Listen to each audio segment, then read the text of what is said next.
Ang bayan ng Lawak ay itinuturing na youngest town dito sa probinsya ng Pangasinan. Noon, ang Lawak ay isa lamang barangay ng Manawag, ngunit dahil sa lumalaki at lumalawak nitong populasyon ay ginawang opisyal na munisipalidad noong 1980. Dito matatagpuan ang pinakatanyag na tupigan na talagang nanunuot ang sarap. Bukod sa masarap na pagkain nito, ang Lawak ay mayaman sa pagmamahal ng mga single mother na silang gumagabay sa tamang landasin na dapat tahakin ng kanilang mga anak.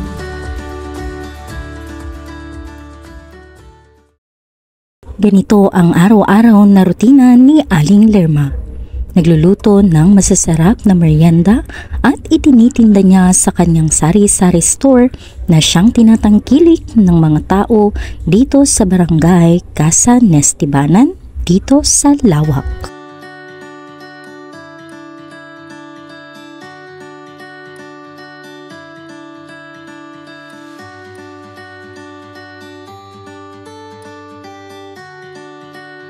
Natagpuan naman namin ang isang napakasipag na single mother dito sa barangay ng Casa Nestibanan na si Aling Lerma.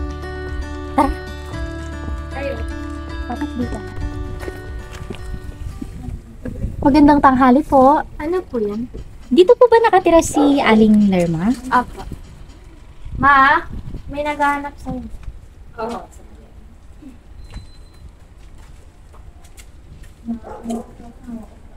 Magandang tanghali po, ma'am. Kayo po ba si Aling Lerma po? Ay, opo. Ako nga po. Naku, pwede po ba namin kayong maabala sandali, ma'am? Pwede po ba akong pumasok? Pwede. Maraming Pasok salamat po kayo. Magandang tanghali po. Yes, ma'am. Good afternoon Tanghali po. ma'am. Maraming salamat po. Ay, mukhang abalang-abala po kayo, ma'am. Oo, gumagawa kami, nagluluto kami ng, turon. Oo, turon ngayon ang gagawin namin. Magandang tanghali po. Thank you.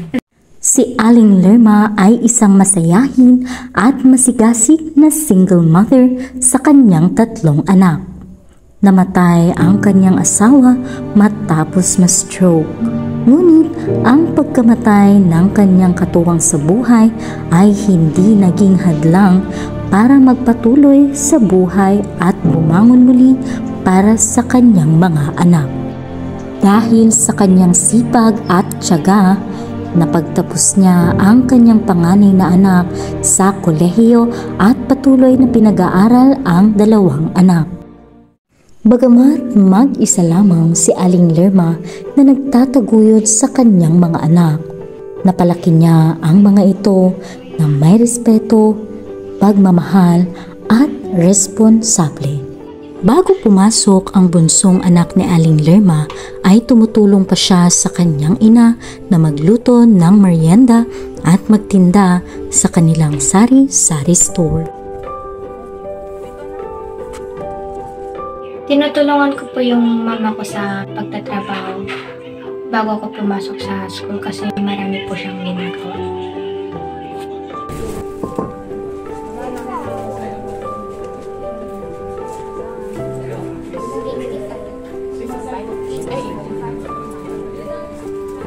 Bagamat maraming gawain sa pagluluto at pagtitinda, hindi nakakalimutan ni Aling Lerma na alagaan ang kanyang mga anak at makipagbanding sa kanila. Saan po humuhugot ng lakas ang isang napakasipag at mapagmahal na ina po na kagaya po ninyo? Ay, sa mga anak ko.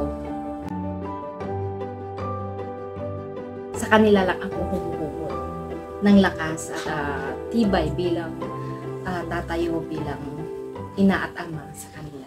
So, ang isang ina na nawalan ng asawa para mapatapos at gampanan yung katungkulan para sa kanila, kailangan gawin lahat ng paraan para sa ganun maitaguyod sila sa tama at maibigay lahat ng pangangailangan nila sa na hindi masyadong nahihirapan. Kasi ayaw kong maranasan nila yung naranasan ko. So, ginagawa ko ang lahat para maibigay yung mga kagustuhan nila.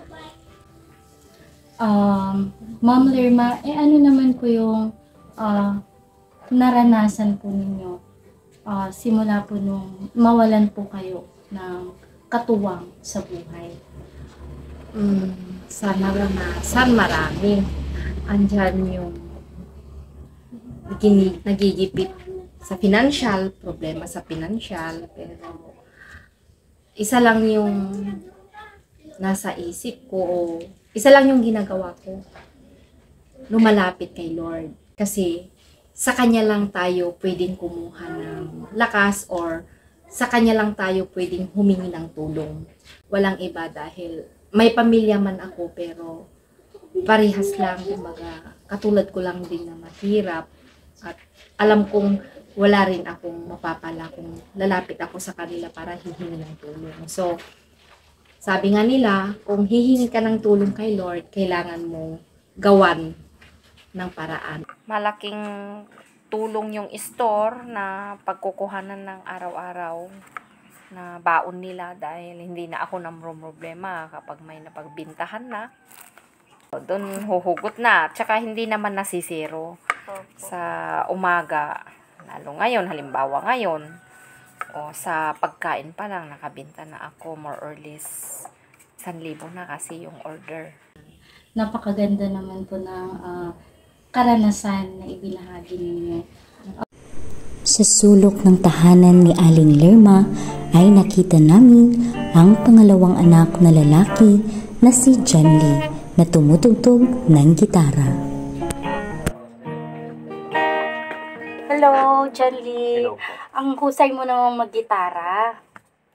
Kanino mo pala nakuha yung, or sino yung nag-impluwensya sa'yo sa paggamit ng gitara? Yung lolo ko po, nagkuhan po. Impluwensya po sa akin sa paggigitara po. Wow. John Lee, kamusta naman si Aling Lerma bilang magulang sa'yo? Okay naman po siya. Mabait po siya sa aming magkakapatid po. Nabibigay po lahat ng mga gusto po namin para sa pag-aaral po namin. Ayos lang ba sa'yo kung tatanungin ko, John Lee? Kung ano yung mga naranasan mo, o kung ano yung naramdaman mo nung nawala yung papa mo sa tabi mo? Siyempre po malungkot po. Siyempre nawala po yung papa ko. Masakit po sa loob po na nawala po yung papa ko. Pero masaya ako dahil nakikita ko ngayon na nagpapatuloy ka pa rin sa buhay. Bilang isang kabataan, John Lee, ano yung maipapayo mo sa mga kabataang kagaya mo na kumpleto yung mga magulang na kasama sa buhay? Ang payo ko lang po sa kanila, mahalin po nila yung magulang nila habang nandiyan pa po.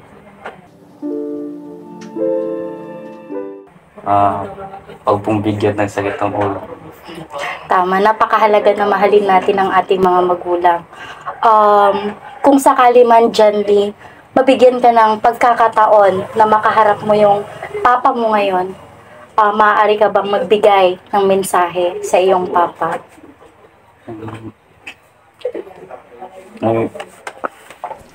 Sa puntong ito, naging emosyonal si John Lee dahil hindi niya mabigkas ang salitang nais niyang sabihin sa kanyang ama, at ramdam ko ang kanyang pangungulila.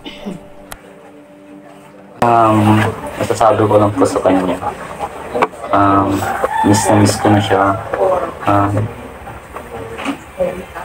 Salamat sa panahon na nakasama po namin siya. Kahit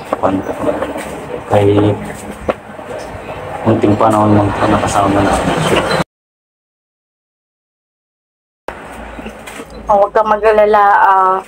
Alam mo, John Lee, hindi mo man kasama yung papa mo sa pisikal, pero panigurado, nandyan lang siya, binabantayan niya kayo. Ngayon naman, John Lee, maaari ko bang hilingin, ayan, kung ano naman ang gusto mong sabihin na mensahe sa iyong mama na tumayo. Hindi lamang mama sa iyo, kundi papa na rin. Sorry sa sakit ng ulo na binibigay ko sa inyo araw-araw. Nangingilid ang luhas sa kanyang mga mata, ngunit nasabi niya pa rin ang gustong iparating sa ina. I love you, ma. Yun lang po. Buti mo, Panginoon, sa lahat ng oras, sa bawat araw, ika'y laging tapat kong magmahal. Ang iyong kaaway ay magpawalang hanggan. Sa mga solo parent po na kagaya po ninyo, ano po yung mensahe po na maaari niyong maibahagi?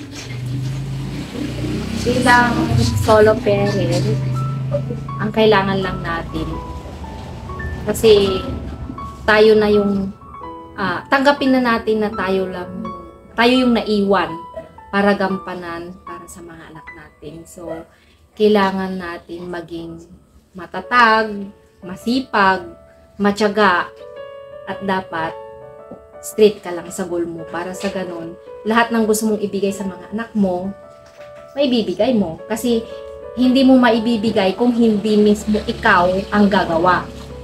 Para sa ganun, gaganda yung buhay ng mga anak. So, kung mahirap man, mahirap talaga. Pero sabi nga ni Lord, walang pagsubok na dumarating sa buhay natin na hindi natin kaya. So, lahat ng nagiging problema, may solusyon. So, lahat ng dumarating sa atin na pagsubok, nalalagpasan yan. Basta, harapin mo lang, huwag mong talikuran. Tama po. At sabi nga po nila, nasa tao ang gawa, nasa Diyos Ang awa. Maraming salamat po, Thank you, Ma'am Lerma, sa pagpapaunlak po namin. Tunay nga pong napakaganda po ng buhay ninyo at magiging or magsisilbi po talaga itong inspirasyon hindi lamang sa mga anak po ninyo kundi sa lahat po ng lalong-lalo na po sa mga solo parent. Ayan, dahil papalapit na po ang Pasko at bilang munting pasasalamat na rin po, Ma'am Lerma, sa pagpapaunlak po sa amin, meron po kaming inihandang munting handog. Ayan, at sana po ay magustuhan ninyo. Luningning, pasok! Ayan po, maraming salamat po sa panahon na inilaan niyo para sa amin. Merry Christmas po. Yes, God bless po. Thank you, God Tita. Si Aling Lerma ay isang magandang imahe para sa mga single mother na madiskarte, masipag at matyagang nagtataguyod sa kanyang mga anak.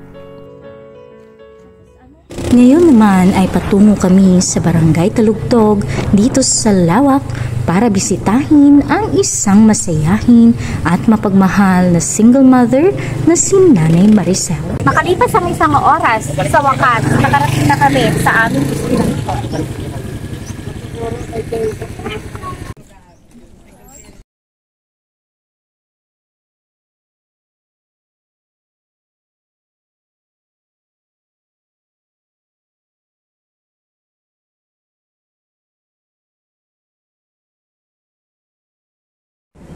Maliit man ang tahanang ito ay punong-puno naman ng tawanan at pagmamahalan ng mag-inang si Nanay Maricel at ang anak nitong si Angel Rain.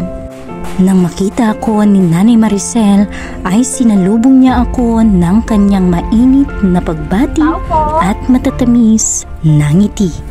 Magandang araw po. Si Nanay Maricel ay isang solo parent na nagtataguyod sa kanyang anak.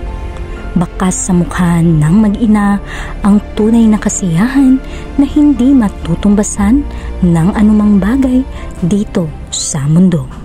Napakasaya niyo naman pong tignan ng anak ninyo. Madalas po bang ganyan po yung bonding po ninyong mag-ina?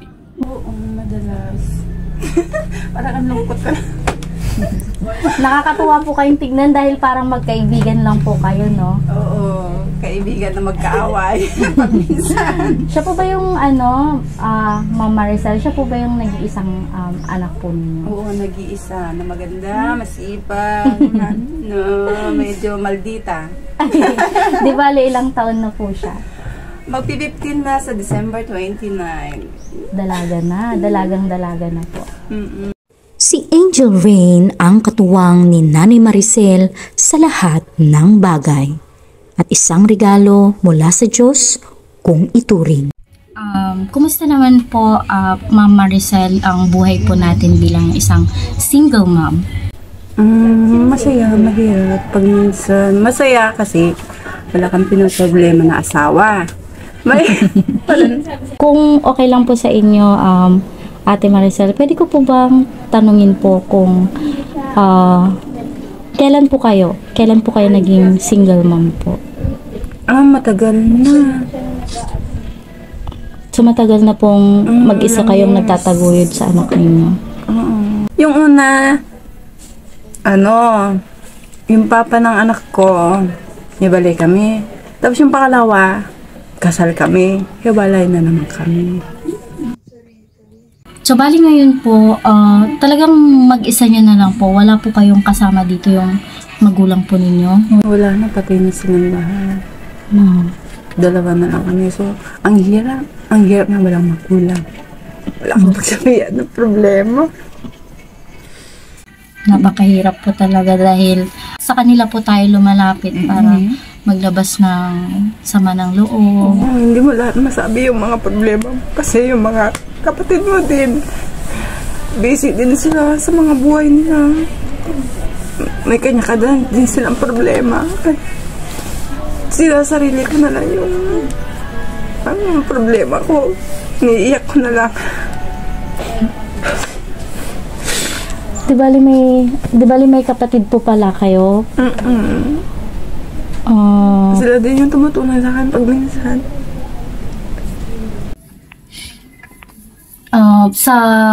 Sabi po ninyo, matagal na po kayong single mom.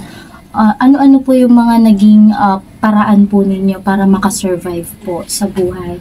Kasama po yung nag-iisang anak po ninyo. Una-una po nananalangin na lang po ako sa Panginoon. Hindi naman kami pinapabayaan. Hindi naman niya ako pinapabayaan. Lagi naman nandiyan yung mga kapatid ko, nagbibigay sila ng financial para sa amin. Pag minsan nagkakaroon din ako ng trabaho. Ngayon, may trabaho na ako doon sa may plaza. So, at least nakakaraos kami sa pang-araw-araw namin mag-ina.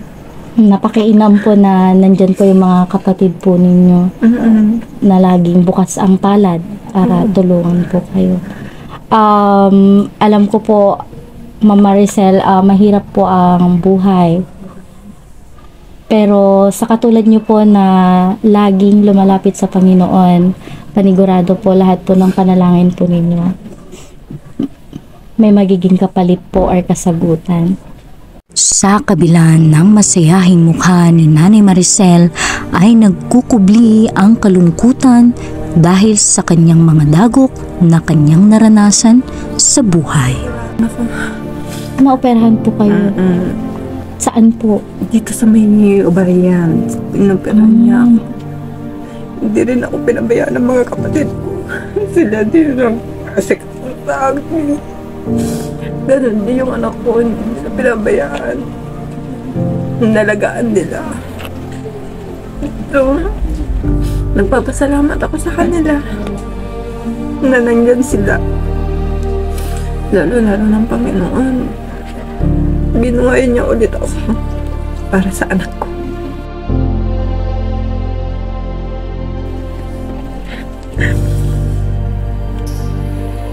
Talagang bilang single mom po, yung anak na lang po talaga natin yung nagsisilbing lakas po natin para lumaban po sa buhay. Oo, kung wala akong siguro matagal na din siguro ako nagpakamatay. Kasi solo na lang ako eh. At least andyan yung anak ko. Para siya yung lakas ko. Ito po ba si Angel Rain nung baby siya? Oo, yan. Nung mag-iisang taon na siya. Kahawig niya rin po siya. Same. Iba-iba yung mukha niya. Ang haba ng nguso niya noong... Kitang-kita ko kung paano ipinagmamalaki ni Nanay Maricel ang kanyang anak na si Angel Rain at ramdam ko ang pagmamahal niya rito.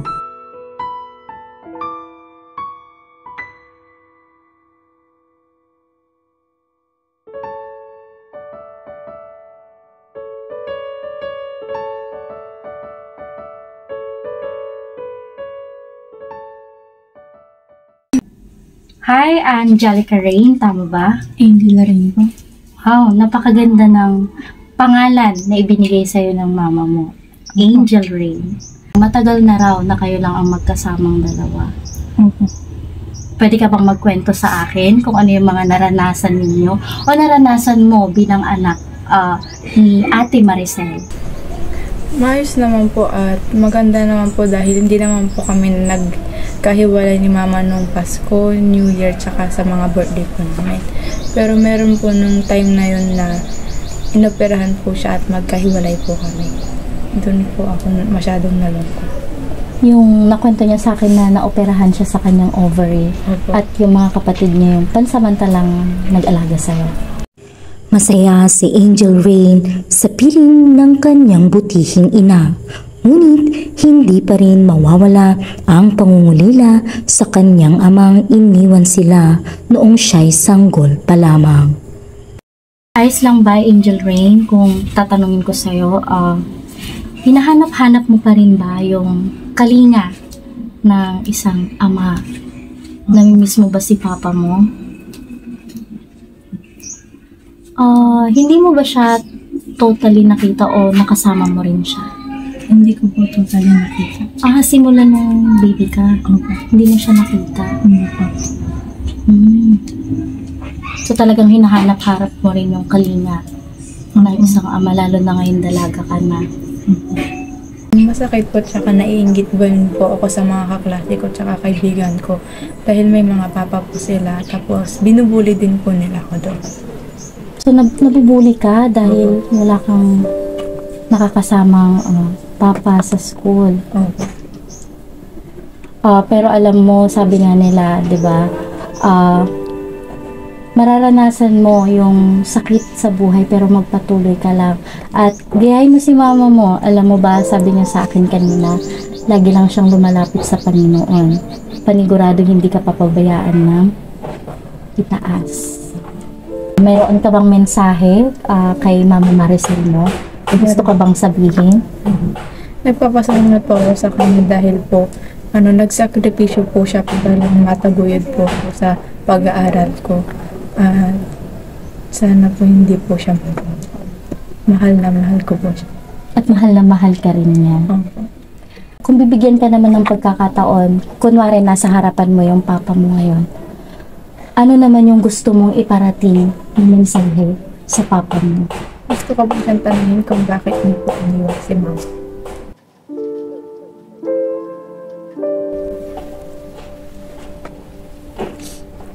Wala ka na bang gustong ibang sabihin sa Wala na. papa mo? Wala na po. Gusto mo lang talaga. Kasi nga, simula nung bata ka pa, hindi mo na din talaga siya nakita. Ano naman yung pinaka-kinatatakutan mo na mangyari sa buhay mo? Ang mawala po ang aking ina dahil siya na din po ang tumatayo bilang ama ko tsaka parang kapatid ko na din po. At siya na lang ang meron ka. Opo. Ilang araw na lang po, Pasko na. Ano naman po yung wish po natin ngayong darating na Pasko? Angel Rain. Wala naman na po akong wish ate. Bakit wala? Dahil andyan naman na po si mama ko na wala. Diyan na si mama mo na Nakakasama ko sa Pasko. Uy, di nga. si mama mo ang pinakamagandang biyaya ngayong Pasko sa buhay mo. Kayo naman po, Ate Maricel, ano naman po yung wish po ninyo ngayong darating po na Pasko? makapagtapos ng pag-aaral yung anak ko. Green line pala. Oo, para maging mabait ka, anak ko. Huwag kang sungit-sungit. Lagi kang makinig sa mama mo. Ayan, dahil napapalapit na po ang Pasko, Ate Maricel, Rain, bilang pasasalamat na rin po sa pagpapaunlak sa amin, mayroon po kaming munting handog na inihanda para sa inyo. Sana po magustuhan ninyo. Ayan. Luningning, pasok! Merry Christmas po! Ayan, Merry Christmas po! Salamat din po. Merry Christmas po at maraming salamat. Maraming salamat din sa inyo. Tunay nga na hindi matatawaran ang pagmamahal ng magulang sa kanyang anak. Si Nanay Maricel ay isang huwarang ina para sa lahat ng single mother na nagsisilbing mapa na nagtuturo sa tamang direksyon na dapat tahakin ng kanyang anak. Ang mga single mother na si Aling Lerma at Nanay Maricel ay may mga benepisyong natatanggap mula sa gobyerno. Noong 2007 na isabatas ang Republic Act 8972 o ang Solo Parents Welfare Act. Layo nitong bigyan ng benepisyo at pribilehiyo ang mga solo parent at kanilang mga anak. Binibigyan natin sila ng IGP, Income Generating Project. So binibigyan sila ng 5,000 para pang-umpisa nila sa kanilang negosyo. O kaya yung iba naman kasi meron na silang existing na mga negosyo, parang pandagdag na lang din siya doon. Yun pa lamang naman po ang benepisyo na kanilang mga nakukuha. And sa mga nagtatrabaho naman, may mga kumpanya din, lalo na sa gobyerno natin, meron silang 7 days leave. Ayun, ang masasabi ko lang sa kanila, sila ay hero. Kasi nga sila ay solong tinataboy lang kanilang mga anak. Kahit mag-isa lang sila sa buhay, talagang kinakaya nila, sila na ang tumatayong ina, tsaka ama ng kanilang mga anak. So, kahit nga yung ibang mga bata, kumpleto ang kanilang mga magulang, naghihirap din, paano na kaya itong single parent lang? So, masasabi ko sa kanila, sila ay hero ng kanilang mga anak. Hindi biro ang magpalaki ng anak ng mag-isa at walang katuwang sa buhay. Ngunit, pinatunayan ni Aling Lerma at Nanay Maricel na kayang-kaya kahit mag-isa. Dahil sa kanilang walang katumbas na pagmamahal at pagsasakripisyong ibinibigay nila sa kanilang mga anak. May kasabihan na anumang tibay ng piling abaka ay wala ring lakas kapag nag-iisa. Ngunit, hindi ganito ang pagkakasaksi natin sa dalawang single mother na si Nanay Maricel at Aling Lerma. Sila man ay nag-iisang nagtataguyod sa kanilang mga anak. Ang pagmamahal at pagsasakripisyo nila ay sobra pa dahil silang tumatayong mapa sa kanilang mga anak. Ang mama at papa na patuloy na nagbibigay ng ilaw at tamang direksyon sa madilim na mundong ating kinalalagyan. Ako si Christine Kawile para sa I Can See You.